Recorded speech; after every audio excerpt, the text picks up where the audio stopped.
Што за вас представува слободата на изразување, медиумските слободи и активизмот?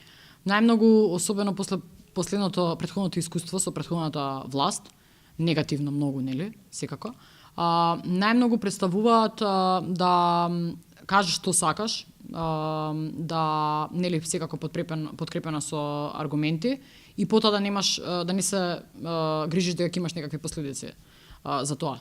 Веројатно, зашто веднаш прво ова го кажувам, секако има улога претходното лошо владење на претходната власт, која што беше навистина репресивна кон медиумските слободи, кон новинарството, кон медиумите.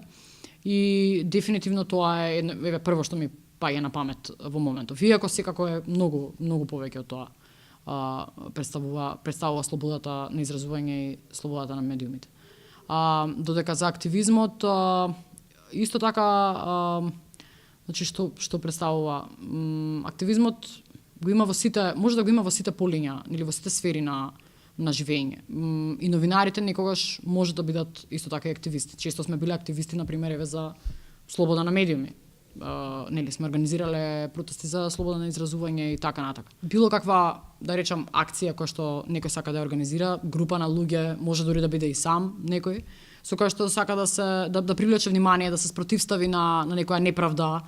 Значи тоа не мора да биде секогаш, активизмот не мора да биде секогаш некој огромен протест, значи може да бидат и најразлични не знам, самостојни акции кои што ќе го привлечат вниманието на јавноста и со тоа ќе го свртат секако и погледот на медиумите и јавноста на одреден проблем.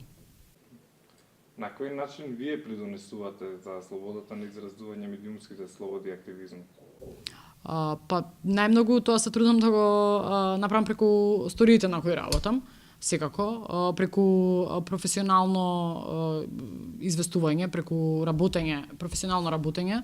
Со тоа најмногу се обидувам да влијам и со на некој начин поставување пример, нели, еве како се обидувам да поставам пример како еден млад новинарка, нели, со преку начинот на работа и да се обидам, нели, да покажам дека може да се работи професионално и кај нас. Се надам, не знам колку успеам, се надам дека успеам. Секако, еве, ние неколку млади новинари во последнава година се организиравме, ја формиравме платформата за истражувачко новинарство и анализи ПИНА, и мислам дека сме едни од ретките кои што, нели, меѓу младите, кои што се решиле еве на еден ваков чекор. Има доста секако медиумски организации, меѓутоа ние еве како млади новинари исто така се обидуваме да придонесеме во медиумската сфера. Го организиравме, знаете, и истражувачкиот филмски фестивал Скопје минатиот или мора овој месец беше, веќе ми е толку месецов трае многу долго.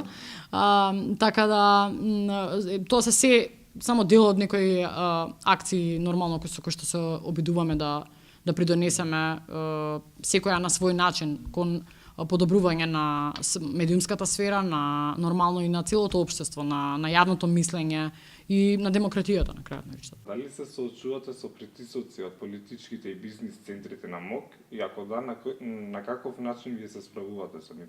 Па сме се соочиле секако со притисоци.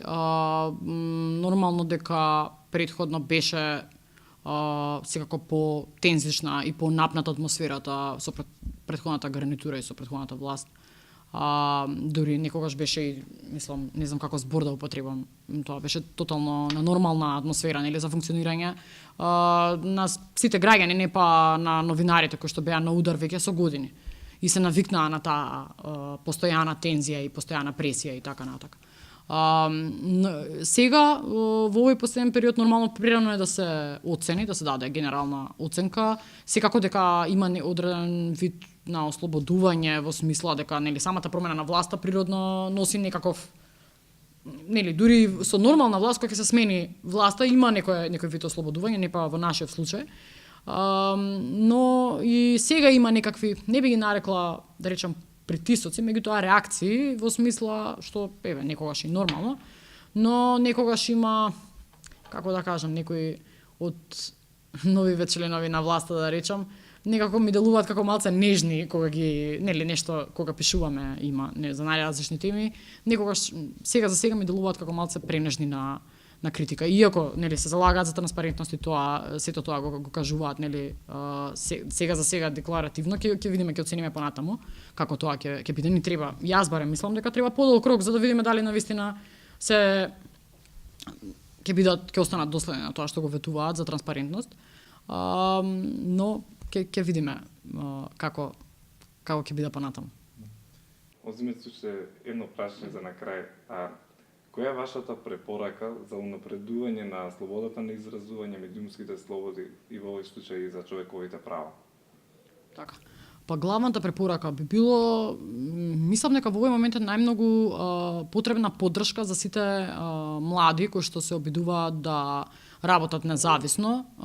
Еве, јас зборам секако за медиумите и за новинарите и нели во тој сектор, меѓутоа во сите сектори, во сите сфери, во културата, во независната сцена, секаде. Значи кога кажувам независно, кога мислам да не бидат нели кога ќе се каже соработка, нели секако дека мора да има соработка со институциите и сите други фактори во општеството, меѓутоа соработка треба да сватиме еднаш за секогаш дека не значи да ги ставиме под наше.